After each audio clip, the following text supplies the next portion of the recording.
Hello and welcome to your June 2018 Energy Report.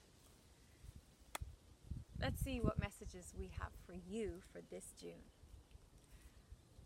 I've been chatting with the Elemental Kingdom and they have been talking with me a lot about the importance of humans connecting with the earth. And they said the most direct, quick way to do this is to take off your shoes, take off your socks, and place those bare feet babies on terra firma. So wherever you can get a nice patch of earth, of soil, of grass, of sand, the beach, the sea, take off those socks, take off your shoes, connect with the earth. And there's a lot of science being done on this about how walking barefoot actually draws up magnetic energy and earth energies up in through the body and can create great homeostasis, balance and centering.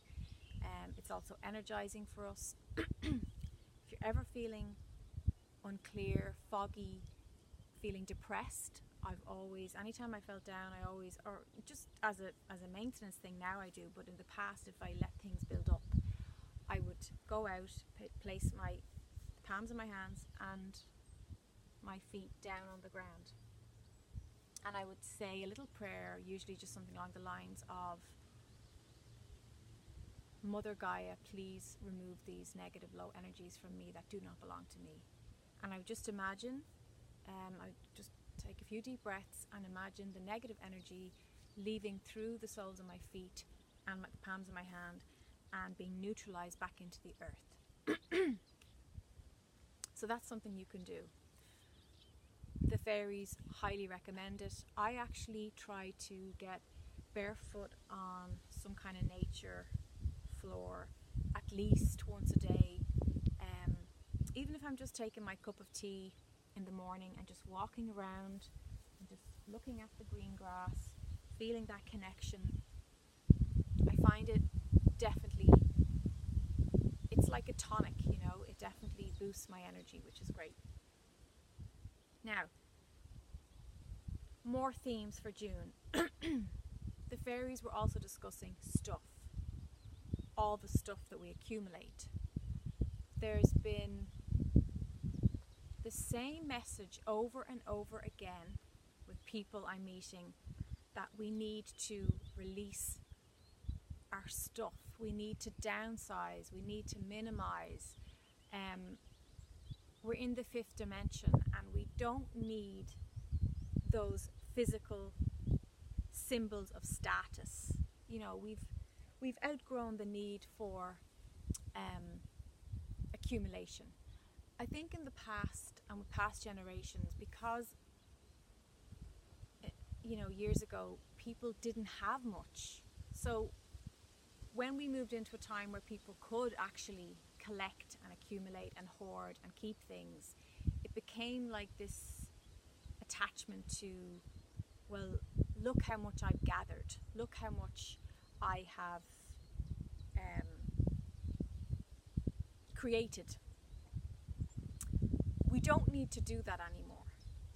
We keep the memories, we keep the good vibrations of our past safely stored in our bodies. The body never forgets. It's safely stored in the heart, in your soul memory. You don't need to hold on to that dress that reminds you of that time in your life, or you don't need to have 50 pairs of shoes to feel like you're a powerful, successful person. Now, I'm not saying you shouldn't have XYZ. If you find incredible joy, incredible peace, and you feel energized by having 50 pairs of shoes, you go right ahead and do that. I'm just the messenger, and the fairies were speaking about unhealthy attachments. So for those of us that on a deep, sincere level know that we're keeping stuff, or we're keeping some object or something as a symbol of that relationship or that person or that friendship or whatever. And when we look at that thing, it actually activates tears or sadness or a pensiveness. It's time to release those things. It's time to regift them, recycle them, bring them to the charity shop and say, I'm ready to release this energy. Because really, you're just keeping that object, that thing around because it represents a frequency. It represents an emotional energy, a vibration. And if you can just know that you can tap into that in your heart, in your soul's memory, in the Akashic records, you know, there is this one divine universal consciousness, and we can tap into all the information. It's all there. We don't need to surround ourselves with lots and lots of stuff to feel those memories, or to prove to ourselves, or prove even worse, to feel the need to prove to others that we're somebody, you know. So that's something that they really want us to look at. Release, detoxification.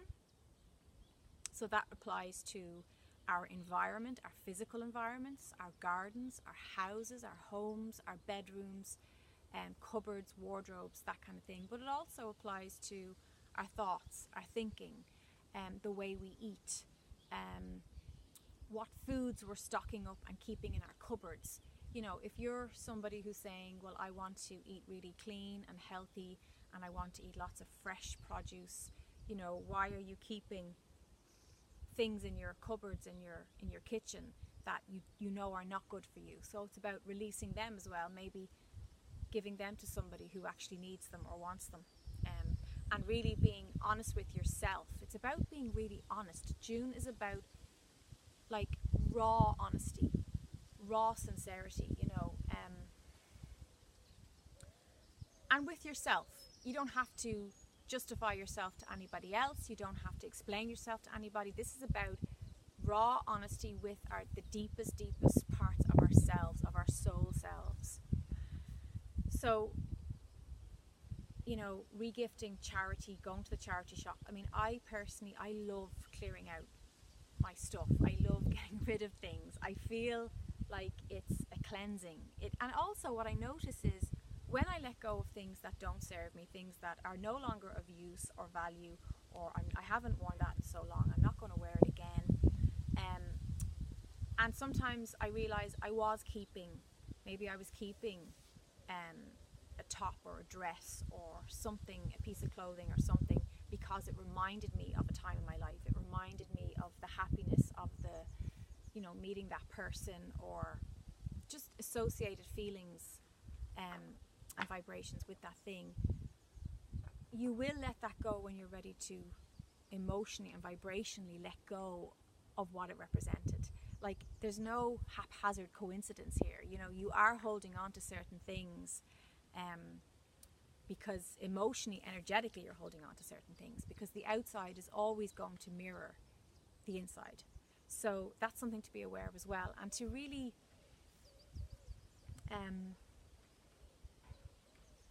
to love yourself through that process. You know, sometimes letting go of an object, a thing that's a symbol of a time in our lives, or a person, or whatever energy you're holding on to, and then being willing to let that go, to love yourself through that and say, you know, well done, you're healing through those issues, you're healing any feelings of grief or loss connected to that person, place or thing. So to be very mindful with the process, you know, to actually say, I am physically willing to let this object go, and I know that means that's a reflection that I'm willing to let go of the old energies and the old vibrations attached to that I've been carrying in my body. And to know that you can't lose the love. You know, the bonds of love cannot be severed. You can't give away the love. The love is in your heart, it's in your body. You know, the soul remembers the soul only remembers the love. It lets go of all the rest. So to just be open to that, and to know that what you need to remember and what you need to carry in your energy, that will be taken care of, that your body and soul knows what it's doing. and that the rest can be released and can be given away, to make new energies, to make space for new energies, new people, new places, new adventures to come in. So making space is a big theme for June. Making space in our physical environments, in our hearts, in our bodies, in our presence. It's about being really, really present. Now, another theme that this was the angels really wanted us to explore this theme for June. They talked about it being the fifth dimension, and old distractions, old ways of being that will not work anymore need to be released now as well. So I want you to ask yourself again, being very raw, very honest, very real, just with yourself. You don't have to share it with anybody else, but with you and you, with you, the physical you here, with the higher self you. What distractions am I wasting my time on? What activities, what things am I doing? What ways am I wasting my thoughts, my consciousness in my everyday life that is causing me to lose power, to lose energy, to lose vitality, to lose focus? Because focus is all those things. It is vitality. It's where your consciousness is going to grow. So, you know, maybe you just have habits of over cleaning. You know, it doesn't always have to be the other way. It can be over cleaning. It can be over exercising, or maybe it's the opposite to that. Maybe it's procrastinating and sitting on the couch, you know, munching chips and watching junk TV. You know, it's about being really honest and saying to yourself, what activities, what things am I doing that are not of my highest good? They're not serving me. They're not increasing my focus. They're not expanding my consciousness, and they're not adding joy to my life. But I just do them because it's a distraction. It's a habit. And something is only a habit when it's unconscious. But if you admit and you know and you say, I'm aware that I have this bad habit of doing X, Y, Z, it's no longer a habit because you've shone the light of consciousness on it. So it's now a choice. So what choices are you making that cause you to leak and lose energy? And writing them down, looking at them, making them conscious, very clear in your mind, and saying, what can I replace that activity and that choice with? I can choose something else. I can choose another way of being. I can choose to write my new, fresh story. The old ways, the old stories of the third dimension no longer fit, no longer work. They're obsolete in this fifth dimensional way of living here, of this lifestyle. So it's about fresh choices and being real honest about the distractions that you have going on. So I want you to look at those three things. There's the grounding, the connecting with the earth, especially physically with the body, spending time in nature, but also being aware of mechanical sounds. Yeah, the fairies were like, you need to go into a place that's so organic that you're not hearing mechanical machines, you know, getting away from machines, getting away from unnatural sounds and unnatural energies, and going into an organic space of nature that you have organic sounds like bird song, waves of the ocean. You know, I spent today just lying out on the grass, just really enjoying all the beautiful trees that's around here. We got oak trees, ash trees, sycamores, copper beech. I mean, just beautiful, beautiful trees here, and enjoying hearing the wind just hustle and bustle through this, you know, just moving, that lovely summer breeze going through the trees, and just being so present with that and feeling it just reinvigorate my whole body. So connecting with natural sounds and natural environments is so important. But really, the feet are so important. The feet are like, when I work on people's energy, I always tell them to imagine that their feet is breathing. It's breathing up the Gaia energies. It's breathing in whatever environment you're placing your feet on. You are connecting with and breathing in those energies. So it's important regularly, you know, especially daily, that you do place your body onto a natural surface and to reconnect to Gaia, to the earth energies. And you'll see this with your dogs and your cats and your pets. They when they